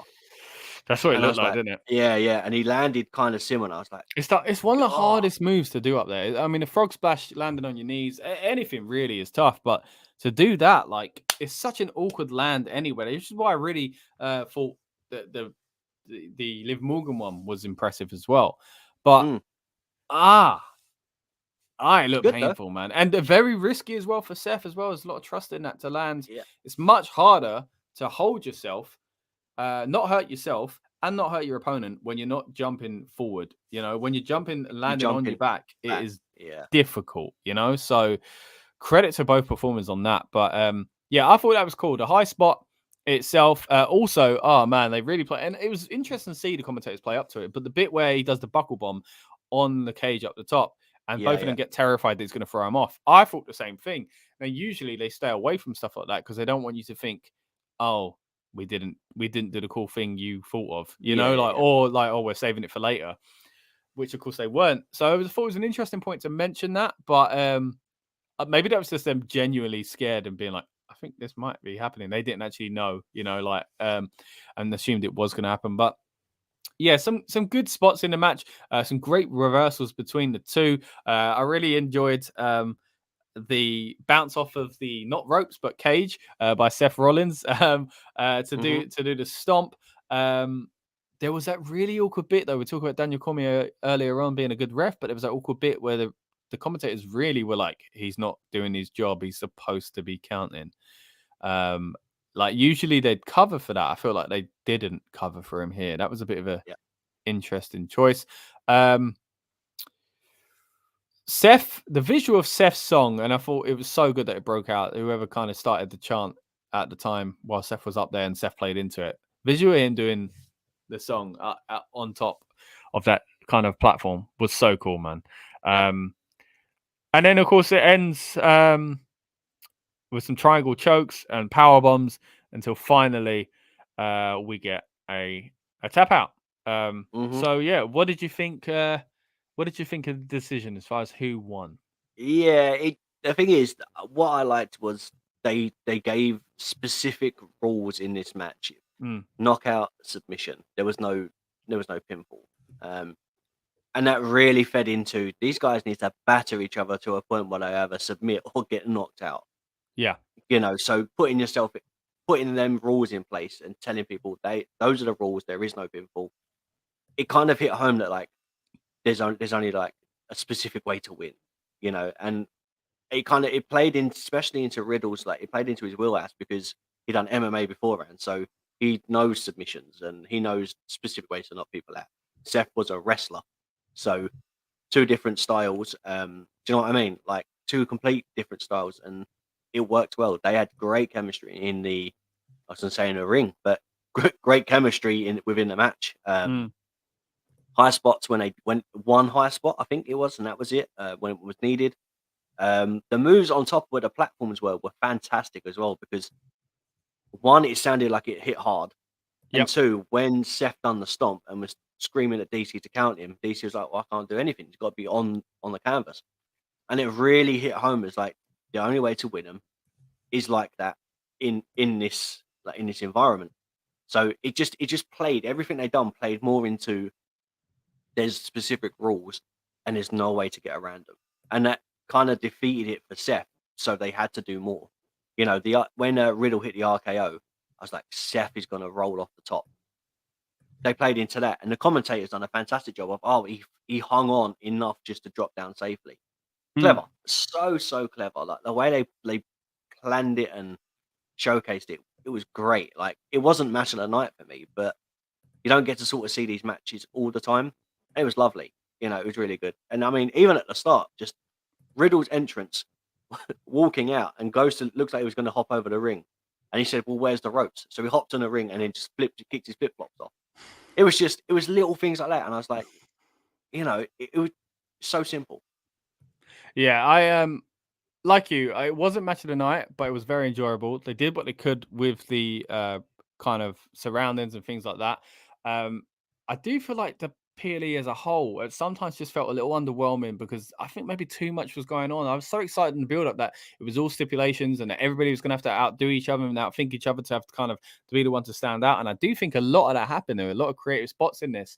But someone, as I think I even said on a prediction, someone was going to kind of not be the best. You know what I mean? Like, so there's that kind of issue there. But I really enjoyed it. It just felt something felt lacking a lot in the night, and I think it might have been the pacing. But I enjoyed so much of it, so it's quite a interesting thing. We've got a few comments here. Just going to get to Sahil. Hello, and Loranta. If I'm saying your name properly there. Well, I hope I am. Hello, thank you both for joining us. We've got also a comment here about the Fiend Bray Wyatt. We're going to get to that in a moment, so I'm going to hold off on your comment just now, Nick, and everyone else in the comments in the chat. Please kind of fire away with your questions and your thoughts on the PLE, and we'll get to those before we wrap up here on the podcast as well. But yeah, going back to this match itself, look, I think it. We say it a lot in the pod. Did everything it needed to do. Yeah, I'm not entirely sure if the result was the right one. That's the only thing. I don't know. Like, but then do you want to see another match? That's the question. Like, if it wasn't the right one, I mean, with Riddle now having a victory, he's got bragging rights. So do they go one more and then that's it? And if they do, where do they go from there? Like, that's what I was thinking at the end. Because if Seth won, then there was no way that he was saying, I will have one more match. Riddle needed to win for them to have either one more match or something extra to happen. Like, yeah, I mean, true. I mean, I predicted Riddle, so I don't know what I'm saying really. And I felt like he did need to get his win back last time, but I guess it always is that worry with Seth Rollins, And again, Daniel Cormier, I think it didn't actually go anywhere. Like, it's not going to lead to anything with Seth. It doesn't look like it's going to lead to anything with Matt Riddle. And maybe that's okay. Just come in as a special attraction, and you came into a fight pit match, which is kind of similar to what you're famous for. Of course, obviously they're alluding to the UFC and MMA with that kind of match type anyway. So maybe it didn't need to lead to anything else with Daniel Cormier. So yeah, I'm glad he wasn't involved in the finish is what I'm saying. Yeah, definitely. It was I don't know. As you said, the finish was just, I don't know. As you said, it's just leading it somewhere, isn't it?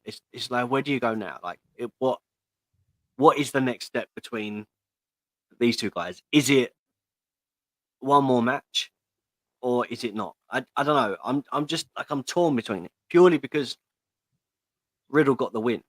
Do you know what I mean? If Seth got the win, it makes sense of, oh, well, that's it. Like, there's no more. Do you know what I mean? Seth has rights to say, well, you can't beat me, and you can't have one more match because Riddle put the stipulation in for this to be in the inside the cage sort of thing. So, as much as I've enjoyed this feud, I think it's better if it ends. Yeah, I think Riddle's because he's got his victory, they can end it like this, and Riddle saying, I overcome the odds and I beat him. Well, what does Seth do? I don't know. The thing is, Seth Seth is in this spot right now where he's got to attack someone or something, like, surely. I don't know. Yeah, he doesn't need a championship, and he can go into a feud just by being Seth and causing a problem. Do you know what I mean? Like, Seth is in such a good position for himself right now that he's just a bad guy that everyone hates. He's been obnoxious with the clothing, and fans are playing into it. Yet they love him. They love him for that as well. But then, I don't know. It's a really weird one. I think we're getting one more match, and it's going to be at Crown Jewel, but it's going to be a bigger stipulation. As I said, I'm not against seeing a Hell in a Cell match at Crown Jewel. It does feel weird to end on a fight pit match. It does feel like, oh, you ended with something in one guy's favor.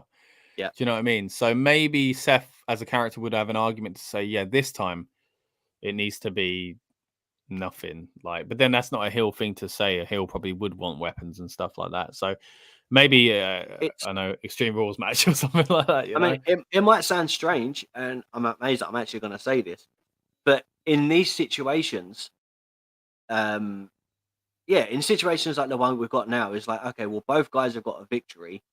One got a victory in their kind of the place where they're happy and confident, and Seth got victories before. So where do you go next? And I know it sounds really strange to say this because it's not going to happen in the WWE now, but a first blood match. Do you know what I mean? Not that it's going to happen, but if there was a way to that kind of match, and it's tough because it needs something like it's another. We've just seen I Quit. We've just seen a strap. We've just had a fight pit. We've just had a ladder. We've just had Extreme Rules. So last man standing, maybe, which I kind of hope it's not. You know what? I could see if it's a Crown Jewel, I could see it being a Hell in a Cell match. Yeah, that's right. That's why I said it. It's because they'll go all out for Crown Jewel because they're gonna get that funding to like really. And Seth can really play into. I mean, that would if Seth wants to go now, we have my match type. He can play into what he did to Cody earlier in the year. So, and I'm all for Hell in a Cell just being used where the feud needs it rather than it being a PLE. So but yeah, either that or, as I said, a first blood match. Not that we're gonna get it, but that'd be a good way to end it. Yeah, something of that ilk, kind of. Yeah, it needs a big finish. Yeah, definitely. All right, speaking of big finish, mate, it's time to talk about it. It's time to talk about the reveal of the White Rabbit teasers. Of course, what we're talking about here is Bray Wyatt is back in WWE. Now, again, we did go into this quite in depth already, so we'll be kind of treading on old ground for those that did watch that, but we'll also kind of hopefully with a bit of a fresher mind. We've had about 5 hours sleep now, so we can actually talk about it with a slightly fresher mind. And after taking it all in and stuff like that and processing it a little bit more. So firstly, as we talked about last night, I think we were both kind of over the moon, just really happy with what we saw. The general vibe, what we were saying last night is, though, it did go on quite long. And I did think some of it was a little hokey. It reminded me of having to suspend my disbelief to believe that mummy on fire was the Fiend burning, and that I hate even kind of mentioning it. It just annoyed me so much that reminded me of having the mask on the table. Although I think that is great, I think the execution of it was poor. It looked a bit too much like a silly little dummy. Of course, I'm not saying it needed to be special effects, like an actual severed head looking thing going, but a little bit better than it was, I think. It was the burnt mask, right? It was what? It was the mask that was burnt. So like the other Fiend when he's burnt. That's what that mask was. That's what I've been reading anyway. So after TLC. Yeah, so when he got burnt, yeah, and then he disappeared for a while, come back and the mask was all battered and burnt and stuff. Oh, okay. That was that mask, I believe. That's what people were saying anyway. So still didn't look great. It still looked. It was because it was flat. Yeah, that's it. That's they needed the to issue. stick a football in it or something, like. Yeah. That's what I did when I went trick or treating as a kid. I had a headless horseman costume, person, I guess, and not necessarily riding a horse. Didn't have a horse with me. And as the head, I basically put a mask over a football, and that was what I did. Anyway, going off on a tangent there. Hey, but Halloween's coming up, so it's relevant, right? Check out Talking Beans, our podcast there on all good podcast kind of platforms, where we go into our experiences with Halloween growing up and talk about kind of trick or treating and all that fun stuff. Right. Anyway, check it out. It's fun. Right, but you're here for Rebellious Noise Pro Wrestling, of course, so we're going to carry on talking about wrestling. But still the spooky stuff, though, with Bray Wyatt. Now, I'm still really happy with what I saw, though. I kind of mentioned my downers there, but that's just to kind of, boom, get us ready to start talking about all the fun stuff, because I still really enjoyed it. The other thing that kind of made me think, is I weren't sure about not having music. But hey, now the excitement rolls over to Raw, where I'm like, what's the theme song? Is it like the original Bray song? Is it going to be the Fiend's music? Is it going to be Jefferson Airplane? Is it going to be something completely different, or is it going to be a mixture of those first two songs again? So I'm excited for that, and I think that's the biggest thing coming out of this. As we said, this Bray Wyatt came back and didn't get involved with any storyline going on or any person's kind of business, because I don't think they know where. I don't think they're ready for him to come back and be in a certain feud. And we talked about this a lot last night. I think it's about making him now it's about Bray being back. It's not about who he goes after just yet. And that's what I was worried about, that we're going to cram him into a feud that didn't make sense. But they can build that feud in the background now. He can go after someone. He can do teasers for the next few weeks that he's back, or he could just attack random people for a bit. Do you know what I mean? Like, people could get, there could be a backstage segment where someone's walking along and all of a sudden, yoink, like he's pulled him into the darkness. You know what I mean? Like something weird like that. So there's a lot they could do with Bray here. But again, general thoughts once again, Rob, on what we saw last night. I loved it. It was great. Have you seen? So the person that made the mask, by the way, obviously deserves a shout out. The guy's called Jason Baker. So obviously he's on Twitter called at Baking Jason. If you want more updates on what he's been doing, then obviously go follow him on Twitter. He's made all the masks for Bray currently. He's done the Fiend mask. He's also made masks for Slipknot and other big things like that. So the guy is in the field, obviously knows what he's doing. Masks look fantastic, like every single one. Imagine going, I've got an idea to have this puppet. You can make a puppet, not easy, but you can make a puppet. And then all of a sudden you've got to go, well, I need that puppet's face now as a mask that I can wear. It's a job and a half. It's different. Yeah, fantastic, they pulled it off. Like we said, we touched on it again last night, but the Firefly Funhouse characters finally being brought to life. You can only imagine how much Bray's wanted this, and other times it was maybe supposed to happen, or they were holding off, and then not holding up for much because then he got released. So it's cool that as soon as we're back, we get it. And you mentioned a great point last night. I was picking up on it, like that it was, the Firefly Funhouse was dusty. You know what I mean? Yeah. Like that was cool. And you mentioned again that video. Have you had a chance to kind of again? We woke up and went straight to the stream. I tried to watch it back, but I could only find a clip from the audience watching it on the Titantron. Yeah. And it was mainly just a mask. There was a quick shot in the distance of I think a rabbit. I don't know if it was the one that was in the audience. I don't know if it was the right rabbit mask, but a rabbit. That's the only thing I picked up. What about you? But something just hit me. I was like, why didn't I think of that like when we first done the reaction? I think there was too much going on. But my question for you, and I can't wait to see your reaction. The door that Bray walked out, is that the doors of the Firefly Funhouse? Oh, Yeah, it is. It must It's be. got to be. It must be because the whole time I've been thinking, what's the door about? But yeah, it's it gotta was be, like right? a street door, innit? It was Yeah. algae. You know, So when opening the door, you'd go into the funhouse. So he's leaving. yeah, because we've never seen it from that funhouse. side, have we? Or have No. we seen it from that side in like the match he did with Cena or anything like that? The only thing we've seen is the Wyatt compound, the swamp stuff. That got burnt down because of Randy. Yeah. And then we've seen the inside of the funhouse itself. And we're seeing the swamp match and all that. Yeah, I mean, yeah. I think, and that's probably kind of symbolic, really. But then at the same time, you've brought all the characters into the real world. Does that mean they've come out of the funhouse as well? So are we going to see it going forward, or was that just a one-off to kind of be like, look, we always wanted to do this cool thing. We're moving away from the Firefly Funhouse stuff now, so let's just quickly use it, and then after that, now it's done because Bray comes out of it there. But yeah, man, that. I don't know what. Yeah, I didn't figure that either. Like, surely that's it. Let us know in the comments if that's what you interpret it as. Are we late on this? You know, has everyone else already figured? I mean, in fairness, Rob, this is obvious, guys. But yeah. But we watched it. I come down. We done a live reaction, just talking about everything that's going on. Then went to bed. So it's not like we've really. And then we've had to do a review of the things. It was only when I was just thinking, I was like, hang on, why would he randomly come out of a door full of algae? And I was like, that's got to be the house, the funhouse, the door to the funhouse.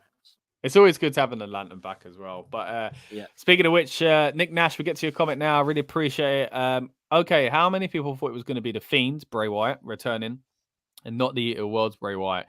So the White Rabbit is the lantern he carries with him. Oh, yeah, follow the rabbit. Yeah, I guess so. Yeah, I guess maybe that is the case. But yeah, if anything, it is the Eater of Worlds. It's not the Fiend. The Fiend is dead, it seems. I'm sure it will come back in the future, and I'll be excited when it does. Well, it felt like the Eater of Worlds Bray because he didn't have a mask on when he revealed. But you have to show your face. So will we go back to that mask we saw last night? I don't think the Fiend's dead. You don't? No, because they showed every character from the Funhouse. Yeah. Right? And in the Funhouse, how many times did Rambling Rabbit die and then come back again? So I think in a Funhouse, you just can't die. You've got a hurt and a heal glove. So if the Fiend's being healed, he can't die. So, and we see the Fiend, obviously not as Bray, but we see the Fiend alive. The only thing we see was the burnt mask. So we've seen the Fiend. I don't think it means we're not going to see the Fiend again. I don't even mean in 2-3 years. I think we might see him in a month. But I mean, the main part of his character seems to be something different now. And I thought it'd be, we still don't know, man. There's so much to get into on Raw. It's going to be exciting to see what direction they go because we still don't know what version of Bray this is. It's easier to say the Eater of Worlds because it looked like that and he had the lantern. But then he had a lantern as the Fiend, but with Bray's head. But I think the lantern, Nick Nash is onto something, especially with that light means something. So if the light is the White Rabbit, then obviously, you know. But then obviously we've got the Fireflies as the fans. There's definitely by the way, how cool did that look? Amazing. Yeah, the light. It's great, wasn't it? So good to see.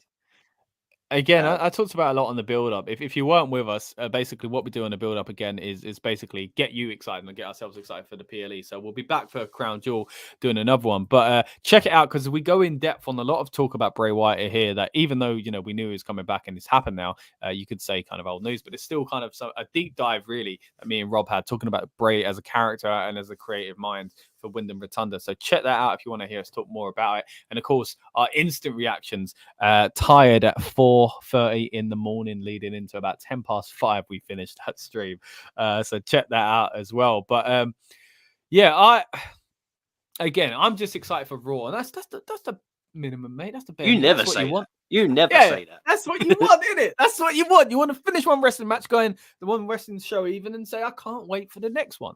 And again, I mentioned it on the build-up, but I've been watching 15 minutes of Raw and SmackDown lately. The first 15 minutes, at least, to be like, what's going to happen, you know? Because it's no secret, guys. I don't watch the weeklies anymore. And I literally said it a few weeks ago. Me and Lucas finished the stream. At the end of the stream, we were chatting to each other, and I said, look, I think there's a chance I will never, ever watch Raw or SmackDown again. That wasn't me being dramatic. It was a sad conclusion I'd come to because it's like the only one I'd in recent years watched all the way through because Raw's too long anyway was the Raw after Mania, and that has been pants the last few years as well. Yeah. So there's that. Even that tradition is gone for me. But now, all of a sudden, I'm at least watching the first 15 minutes. So don't get me wrong, staying up till 4 or 5 in the morning, whatever it is, in the UK every Monday night, I don't see happening. But hey, maybe I'm going to get to a stage where I at least watch it on the Tuesday, the whole thing, rather than just the highlights, which is what I do now. But for that to happen, there needs to be kind of shocking things you want to be part of. Like, I want to see the moment it came out. I don't want to hear so-and-so came back. I want to be surprised and stay away from Raw spoilers. I don't know if I'm going to get back to that anytime soon, but I do think it's possible now. Whereas a few months ago, I didn't think it was possible. When someone like Bray coming back and doing this exciting stuff, where you're like, Madness. what's going to happen? It changes everything. Quint Hall, mate, hold on. We've got Hall and Nash. Hold on. What's going on here? We've got a Hall. We've got a Nash. Is it your real names, guys, or are you really inspired by the outsiders, as we all were? Anyway, next we'll have a Hogan. Yeah, I'm really excited to see Raw, man. Guys, in the comments, let us know, what do you think is going to happen next with Bray Wyatt? What are you looking forward to going forward with WWE, but also with Bray Wyatt? I mean, did you like the mask? Did you like the return? What's his theme song going to be? Is there a new Wyatt family? Is the Fiend going to be used again? Like, what do you think happens next for Bray Wyatt, guys? Let us know in the comments. Whether you're watching live or on demand, we'd love to read them. And especially while we're still here live on air, we'd love to get to them as well and kind of dissect them a little bit more. But speaking of dissecting a little bit more, Rob,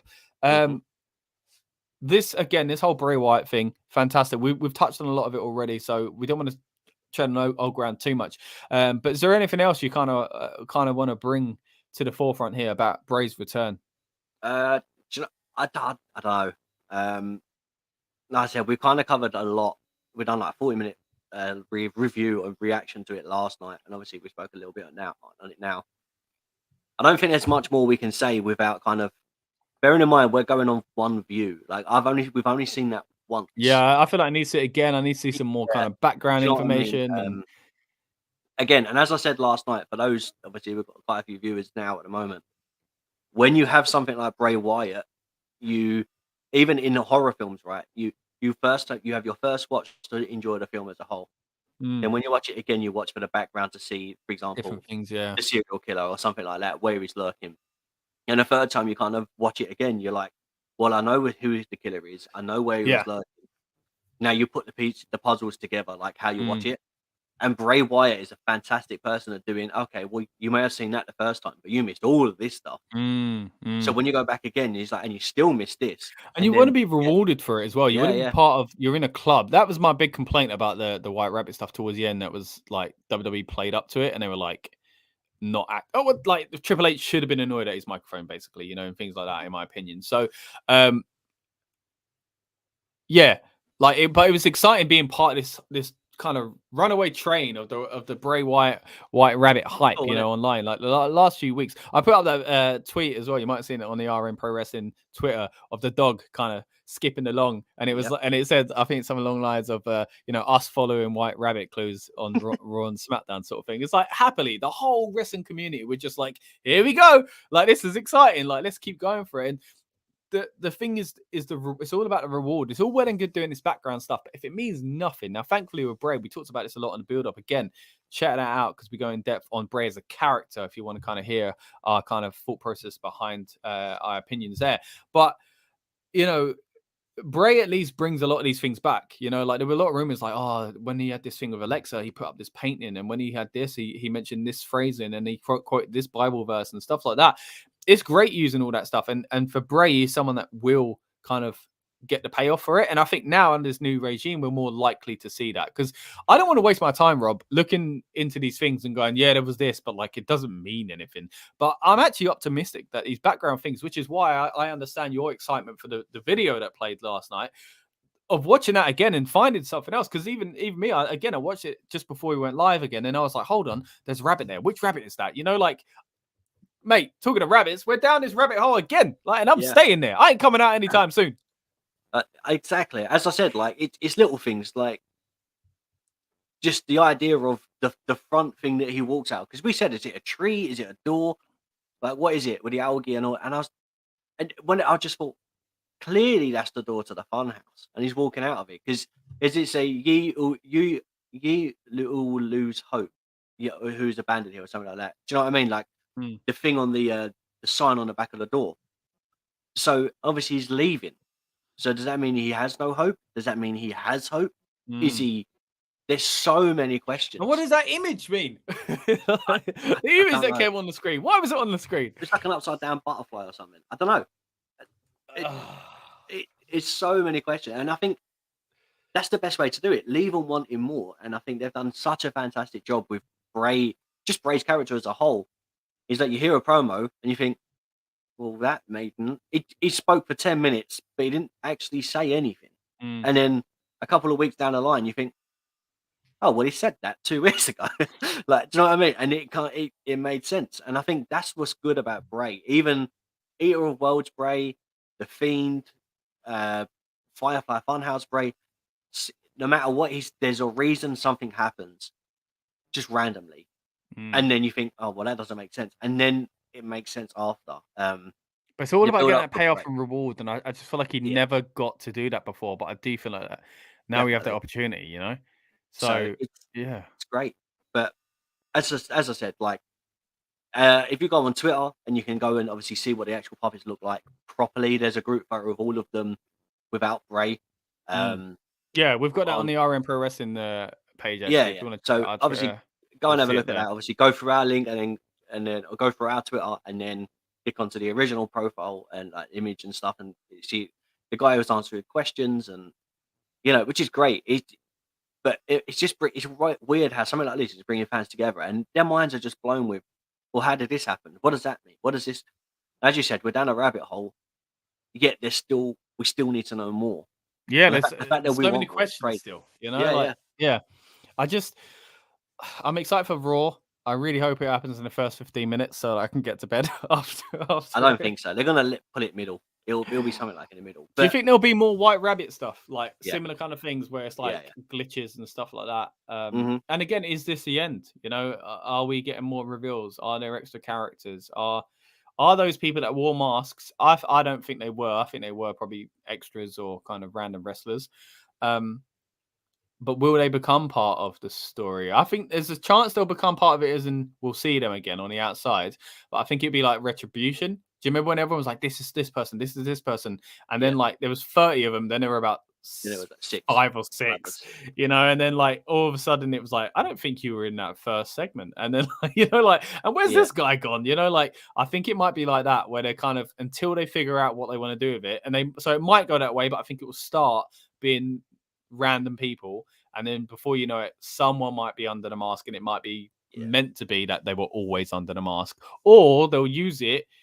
It'll be someone in a feud where this is a big prediction now, that someone takes off their mask and it was the person that he's been feuding with, as like they'll use it in that kind of sense. But man, this is it. Fantasy booking months ahead here already with characters that we don't even know, and kind of opponents for Bray that aren't even solidified yet. We can already envision how creative they can get with all this. So really, really interesting. Just want to say again, if you're new here, please subscribe. Check out more of our content here on the Rebellious Noise pro wrestling channel. We're part of the Rebellious Noise network, of course. So if you're into football, we have a football channel. If you're into food, we have a food channel. So check them out. If you go to the main channel, Reb Noise, REBNOISE, you'll find links to all of them. But you have found our wrestling channel, and we are really appreciative that you have. As we said, though, we've got a lot of content here on the channel. A lot of interviews recently. We've gone through some of them already, but we spoke to Damian Priest recently. We also spoke to Drew McIntyre recently. We spoke to Bianca Belair recently. Finn Bálor, Liv Morgan, Butch, the man formerly known as Pete Dunne, Imperium, Rhea Ripley, and the Street Profits. But of course, we've got loads of older interviews on this channel as well, with people such as Ciampa, Big E, another one with Damian Priest, Kevin Owens, Bobby Lashley, Matt Riddle, which is a hilarious interview, by the way, and Dewdrop as well. But there's more than just those. There's a lot more on this channel and on the the original Rebellious Noise channel, where before we split the wrestling content over here, there's loads of stuff on there with, again, Drew, Finn Bálor, ROH stars and stuff like that. What was that? Sorry? The Iconics. The Iconics. Oh, miss them. Why you got to bring me down, Rob? Why you got to bring me down? I was so happy, and now I'm like, oh. But then there's opportunity here. They could come back. This door seems to be open more than it was. Well, one of them's pregnant. Previous to this. I think okay, maybe not at the moment then. But possible. Yeah, possible down the line. Of course, we saw it with Becky. I mean, incredible run she's been on after giving birth to a beautiful baby. So let's get into what we're all here for, guys. Well, what me and Rob are definitely hanging on to, and that is the table. As I mentioned, we do it WrestleMania to WrestleMania. We go for our predictions. This is what the table looked like before Extreme Rules. Dan on top with 22, Lucas on 19. They're both not here, but they're top of the table, laughing, I'm sure. Me on 18, Rob on 16. Now, this is what it looks. No, sorry, that was. Oh my goodness, I've got That's that an wrong. old one, right? That was an old one. It jumped to this 26, 24, 21, 21. Bloody hell.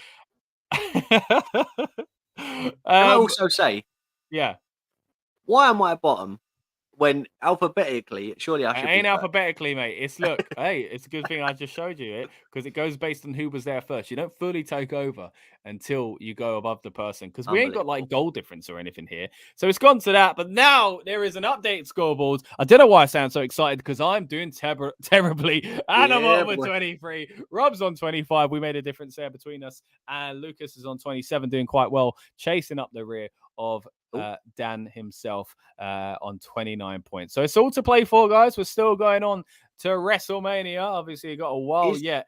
Go on. Is that without the controversial point? That's without the controversial point. So we'll have to kind of excuse inquiry, VAR. I don't know. Go to the officials. We're going to look into it and see whether or not me and Rob should have got a point there. But I've got a bad feeling that we didn't. If you've joined us late on live and you're not on demand and you missed us talking about the Judgment Day situation, basically me and Rob predicted that entire scenario right down to the fact that they were going to hold someone ransom. Edge is going to have to say, I quit. And then they were going to have to, he's going to do it and they're going to do it anyway. But we said it'd be right. So we don't think we're going to get the points because, of course, it was Beth Phoenix and we were a bit too specific with our bonus point there. Right. Anyway, Rob, it's been a pleasure, as always, chatting to you about pro wrestling. If you have enjoyed this, everyone, please stick around. Like I said, subscribe for more content. Also, on the main Rebellious Noise channel, in the coming days, we hope to get to you a behind-the-scenes look at what it was like at Clash at the Castle for us as a crew, but also other members of the media kind of pop up in it, and also, of course, loads of cool behind-the-scenes footage of what it's like to be at these events and kind of speak to the wrestlers and see them kind of behind the camera, so to speak, but we're still recording, I guess, which sounds like I got them in kind of compromising situations. We didn't, but it's still some kind of interesting behind the scenes stuff anyway. So yeah, keep an eye out for that. Hopefully that'll be coming up in the coming days on the Rebellious Noise channel, but of course stick here for the Rebellious Noise Pro Wrestling channel for pro wrestling kind of specific content as well. Now, Rob, great event. Great couple of streams. Like I said, last night was fun. The instant reaction. Today's been fun with a recap and review. The build-up was great. The predictions were fun. All the Bray Wyatt speculation has definitely added into that, being the case. Anything you want to say before we get out of here, mate? Mate, it was just great. I'm looking forward to finding out more of this Bray Wyatt stuff. I think that's the big take home from this is what's next with Bray. I just can't wait to see what happens next. Definitely. And also, I'm excited for Raw. I'm excited for what's going to happen with Bray. I'm excited for SmackDown because the Bloodline situation is going to pick up again now. Like, all this happened without the Bloodline, and there's so much going on. I think they would have got lost on the card. Yeah, it was good they didn't have it. Crazy, yeah, definitely. Because it was hard enough for Riddle and Seth, to not get lost at the end. So, and the pacing and the time and some of this that, Mike is excited and happy as I am with the kind of end product for most of what we saw. There were times on the show where it did dip. Hey, it wasn't all rosy, but generally speaking, a really good show. Again, really good streams as well. We're going to be back on this channel very soon with more content, of course, but we're heading on to Crown Jewel soon as well. And as I mentioned before, this time we won't have to stay up till 4 a.m. to watch it and till 5 a.m. to stream about it and then wake up on 5 hours sleep. We'll be able to do it hopefully at a more reasonable time because, again, in Europe, the clocks line up a little bit better with Saudi Arabia than they do for the United States. So I'm looking forward to that on a selfish level so that I'm not as tired, but hopefully you guys have enjoyed these streams, even with me and Rob being on barely any sleep or food for some of them. Right. With that in mind, again, thank you very much for joining us. Come back for the build-up show for Crown Jewel. Come back for the prediction show. Come back for the recap and review. And hopefully, fingers crossed, guys, we're going to do some more content, maybe a little cheeky watch along if we can. Right. With that in mind, I want to say thank you very much for coming back if you are kind of one of our long-time followers. And thank you very much to everyone that's joined us for the first time here. We really do appreciate it. And once again, thank you, Rob, as well. And thank you, WWE. As cheesy as that sounds, I really enjoyed myself last night. And I think I'm going to enjoy a few more events in the coming days as well. So anyway, thank you very much, guys. And we will see you on the next one. Cheers. Welcome to the Rebellious Noise Pro Wrestling channel. On this channel, we bring you some great content from inside and outside of the squared circle. We will go through and offer some in-depth analysis of the biggest events of the year, as well as bringing you exclusive interviews with some of the industry's biggest names. There will also be live show reviews, in-depth features, and podcasts. So make sure you give that subscribe button a slam so you don't miss any of the action.